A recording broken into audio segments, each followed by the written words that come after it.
In today's video, I'm going to show you how to share a load using the Globe One app the fast and easy way.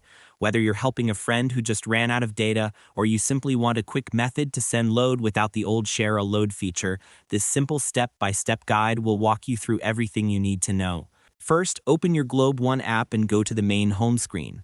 Once you're there, look for the option labeled Buy Load or sometimes Share Load, depending on your version of the app.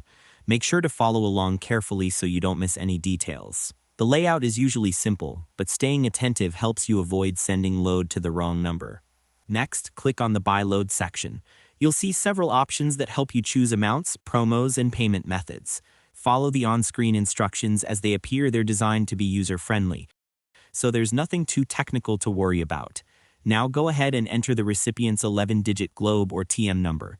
After that, choose the load amount you want to send, and then select your preferred payment method such as Gcash, a debit card, or a credit card. To make the process smoother, here are a few quick tips. Make sure your Globe One app is updated, double-check that you're logged into the right Globe number, and ensure your Gcash or card has enough balance before you proceed.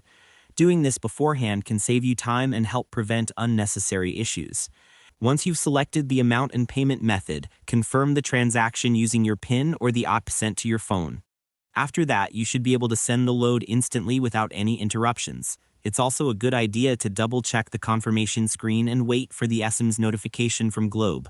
Taking this extra step ensures everything runs smoothly and keeps your transaction secure. And that's all there is to it. By following these simple steps, you'll be able to share load through the Globe One app easily and efficiently. Thanks for watching, and I hope you found this tutorial helpful. If this helped you out, feel free to share it with others who might be facing the same issue. Why not make someone's day easier?